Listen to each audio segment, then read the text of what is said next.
¿Has sentido que la vida te da más preguntas que respuestas? Aventúrate con nuestro equipo de psicólogos para mostrarte cómo a veces lo más complicado de la vida es elemental.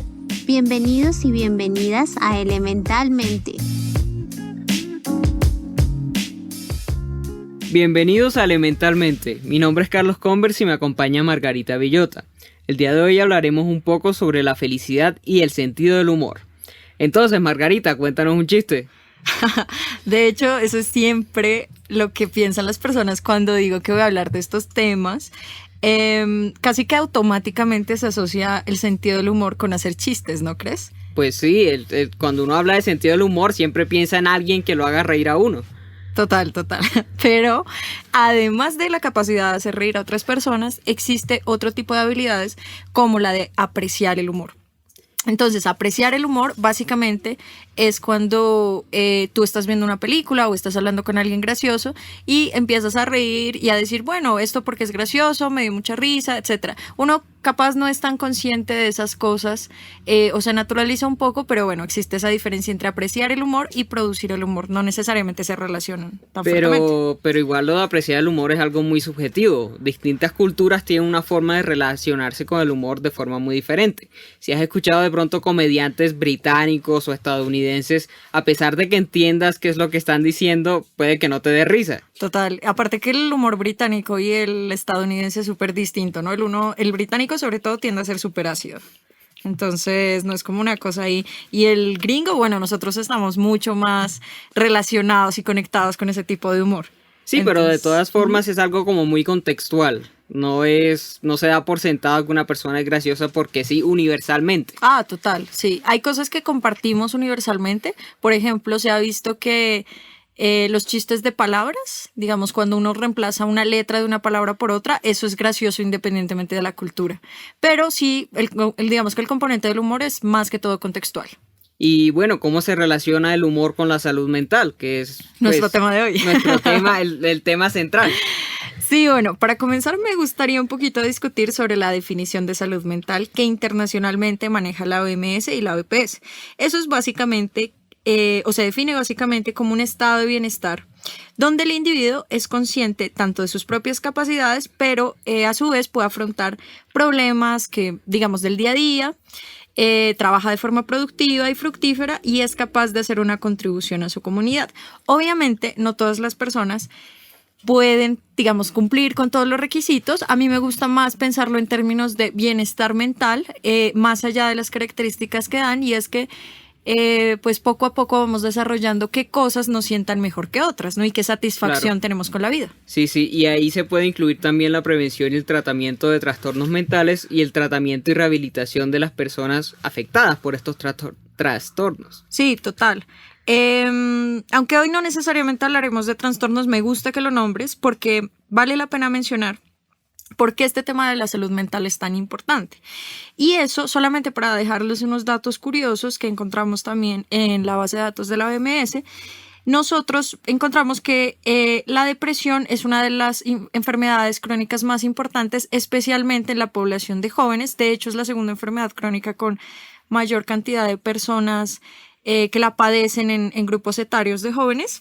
Y pues eso implica varias cosas, entre ellas que las personas no puedan disfrutar completamente de su vida, pues porque están fundidos, digamos, o inmiscuidos en un tipo de trastorno como este, en el que ya nada tiene sentido o tienen muchísima ansiedad, entonces se les hace muy, muy difícil vivir diariamente. Sí, pues a la depresión le sigue por lo general el suicidio, que es la segunda causa de muerte en un rango de edad entre 15 y 29 años según la OMS.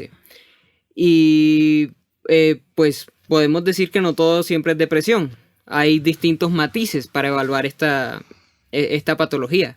Total, y para cerrar ahí con lo que tú estás diciendo y comenzar con nuestro tema de hoy, se preguntarán seguramente qué podemos hacer con estas aterradoras cifras. Yo creo que un tema importante es ser muy precisos con el lenguaje que utilizamos. ¿Por qué? Porque ahora todo le llamamos depresión. Alguien está triste y dice, estoy deprimido. Otra persona está triste y dice, estás deprimido. Y así sucesivamente.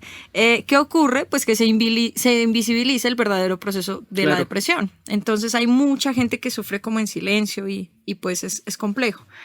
Y básicamente también hay que distinguir que la tristeza no lo deja a uno muchas veces en una incapacidad que determina tu funcionalidad diaria, como sí lo suele hacer la depresión, ¿no? Sí, sí. Y yo creo que pues esto me recuerda bastante lo que decían, creo que eran los griegos, de mente sana en cuerpo sano, de que hay una relación entre el cuerpo. Cuando el cuerpo se enferma, la mente también se puede enfermar, y al revés, cuando la mente sufre algún problema, el cuerpo también se enferma. Total, y eso nos da pie para comenzar un poquito a hablar del tema de la felicidad. Entonces, como les veníamos diciendo, la salud mental se desarrolla con las capacidades o con las emociones también positivas que nos dan satisfacción. Ahora bien, yo te tengo una pregunta para comenzar este tema. ¿Qué es lo que hace a las personas felices según tu opinión? Plata. ¿Plata?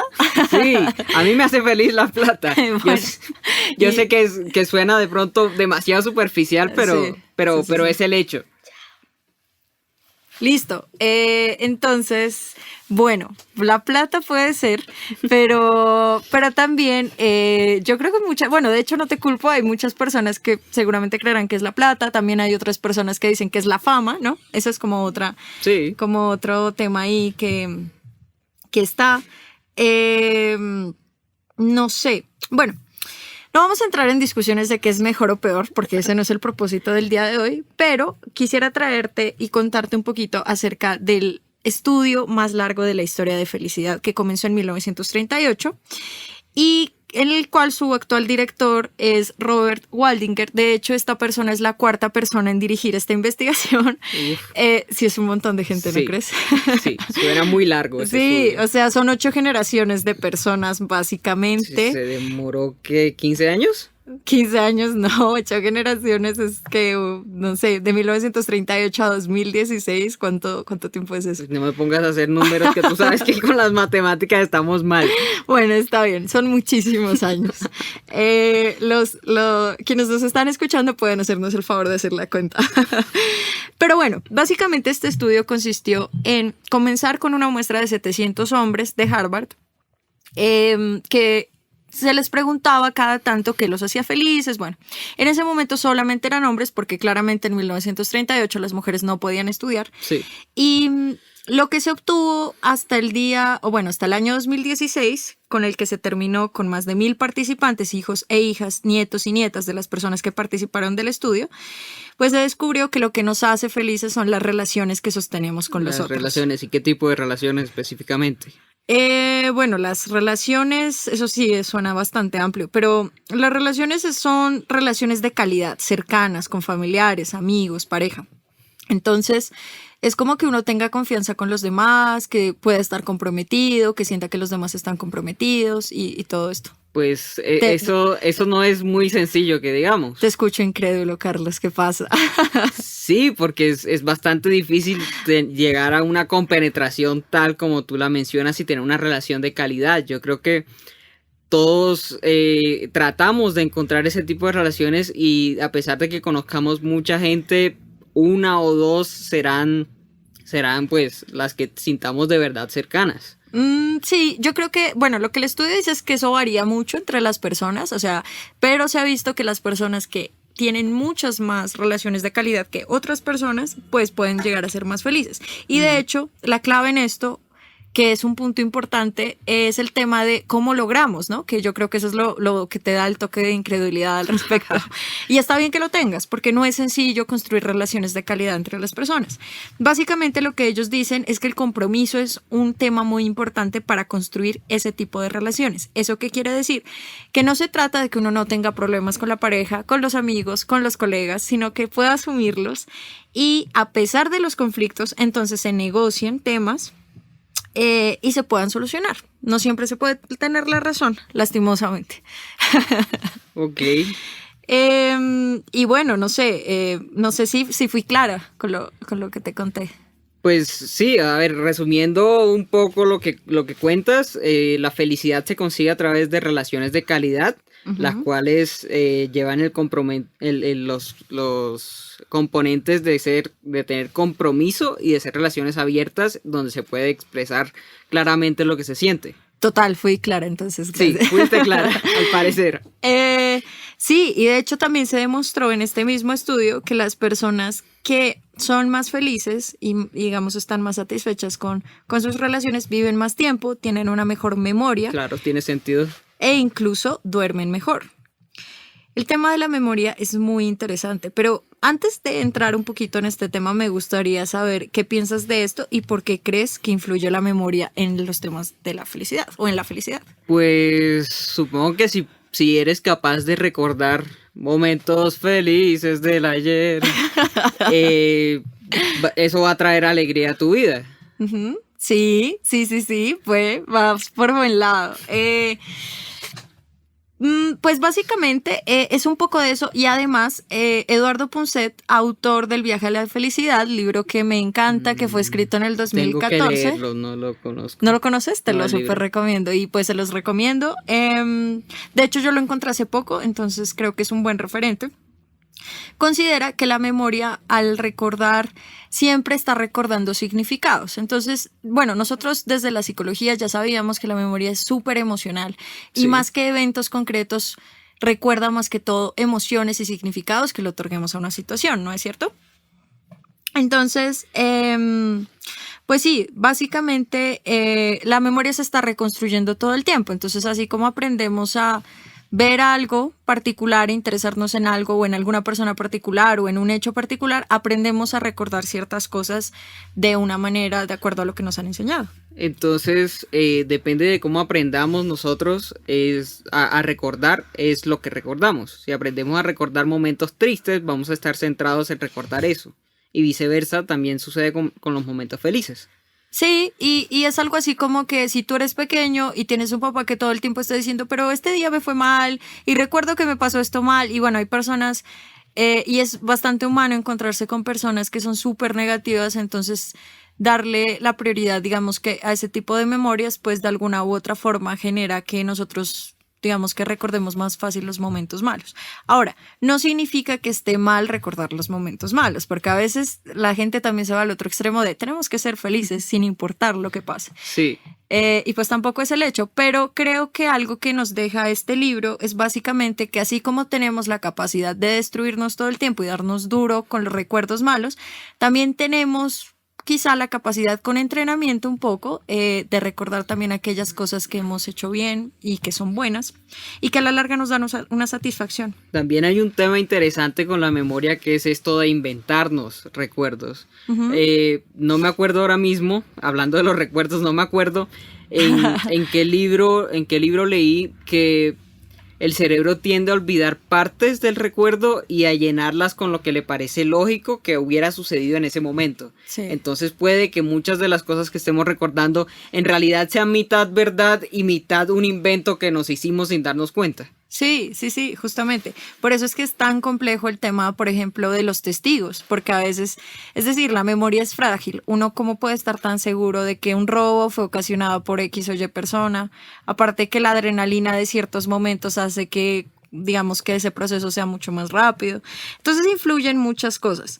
Pero volviendo un poco a este tema, también nos parece importante decir como que las emociones pues están conectadas a la memoria, pero también son una forma de valencia, es decir, una emoción positiva va a generar que se evalúe una situación como positiva. Sí, hay una autora que se llama Marta Nussbaum, no sé muy bien cómo pronunciar su apellido, que habla precisamente de esto, de cómo las emociones influencian la manera en la que vemos las cosas y en la manera en que vivimos nuestra vida. Uh-huh. Y cómo una situación objetiva puede verse desde una perspectiva distinta según la emoción con la que la afrontemos.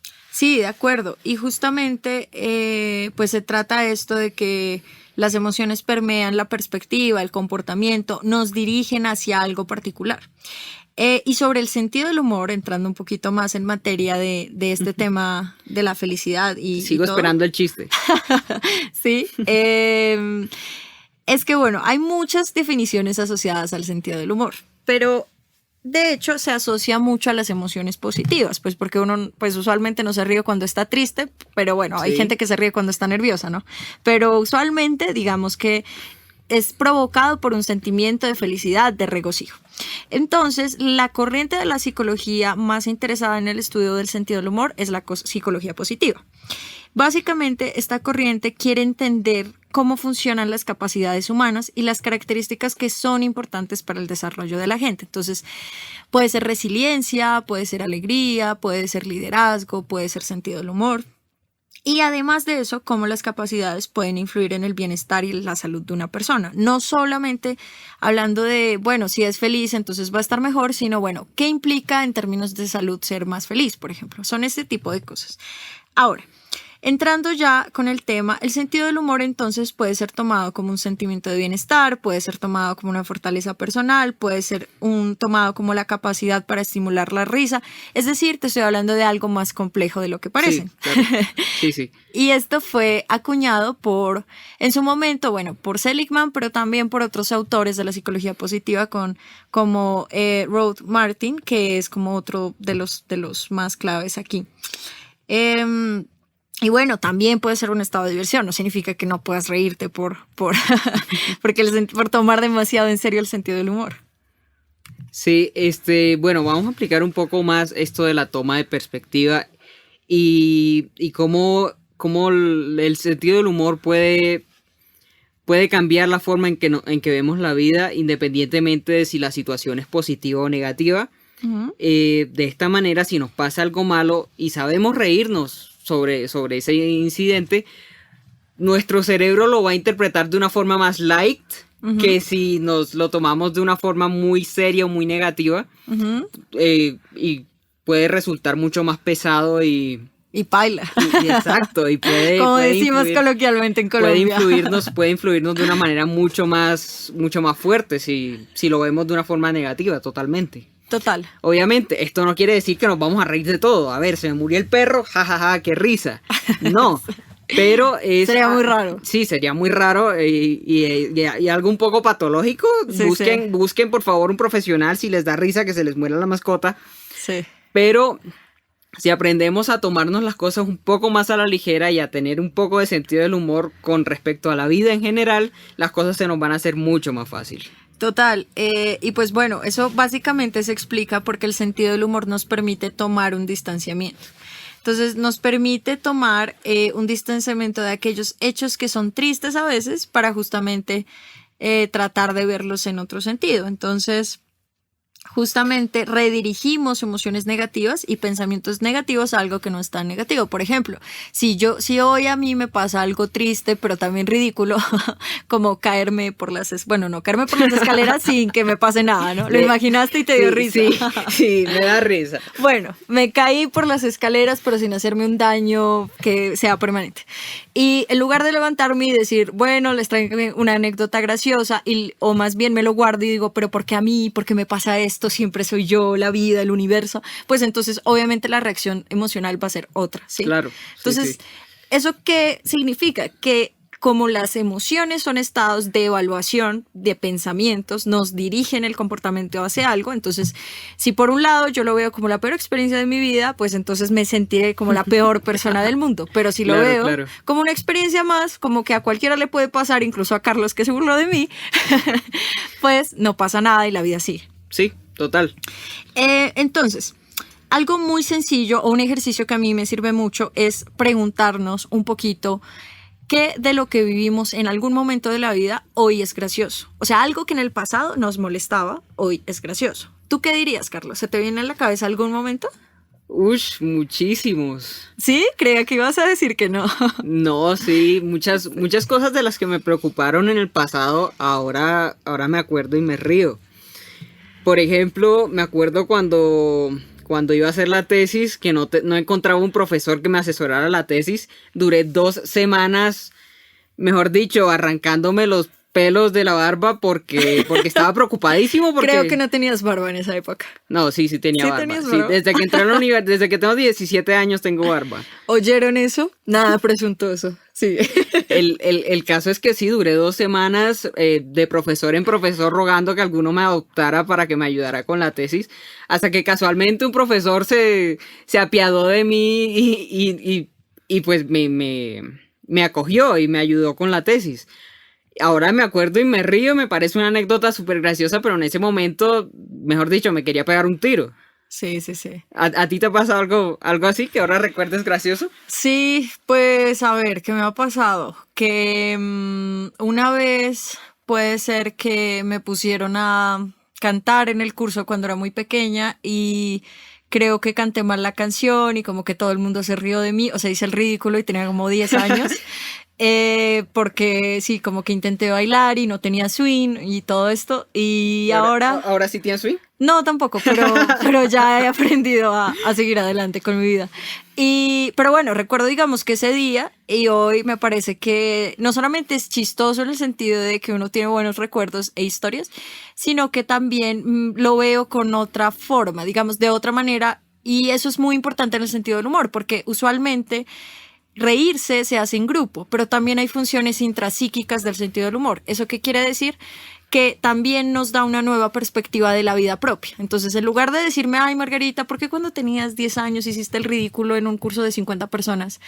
Me digo, ay, bueno, si no hubiera hecho ese ridículo hoy quizá me daría menos miedo a hacer otras cosas. No sé. Entonces, es un estilo. No me estoy riendo particularmente. Puede que a ti te dé risa, pero incluso lo de tu tesis, pero a veces simplemente es una actitud nueva sobre un hecho doloroso. Sí, es como el desarrollo natural del sentido del humor, que ya las cosas que antes nos preocupaban o nos avergonzaban, ahora no nos importan tanto, nos las tomamos más light, como dije antes, y ahora pues si hacemos el ridículo, que la gente se ría, pues qué chévere, le estamos alegrando el rato a las otras personas y de paso nos reímos de nosotros mismos. Total, pero eso no es nada fácil de conseguir para ciertas personas, ¿no? Y yo creo que para uno no, o sea, uno sufrió antes de que le importara nada hacer el ridículo, ¿no? Sí, claro, y pues yo he escuchado por ahí, no sé si esto tenga una base teórica fuerte, pero que el mejor sentido del humor es el saber reírse de uno mismo. Uh-huh. Y pues no avergonzarse y tomar nuestros defectos y poder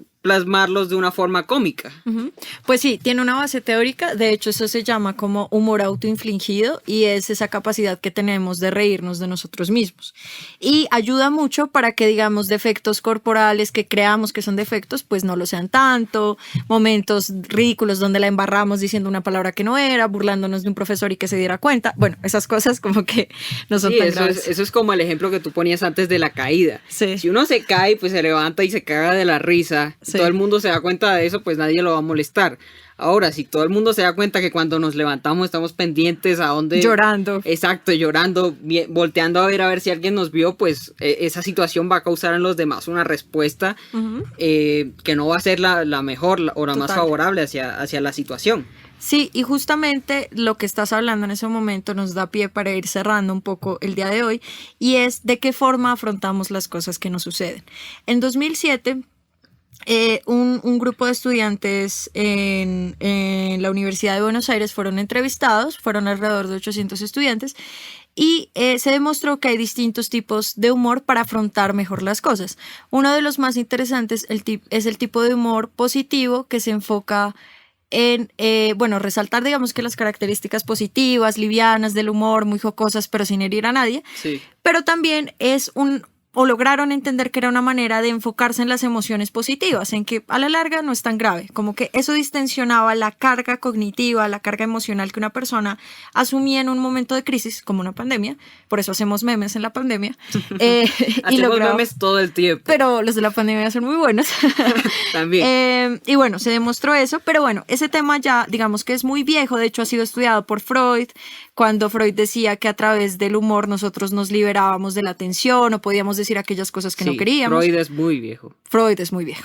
Y Víctor Frank, que también es un referente en la psicología importante, el creador de la logoterapia, que básicamente, él, como algunos sabrán, fue prisionero de los campos de concentración nazi. Sí. Y lo que hacían en el lugar donde, digamos, estaban era contarse una historia divertida que sucedería el día después de la liberación. Y eso hacía que tuviera un efecto esperanzador en los reclusos y pudieran afrontarlo mejor.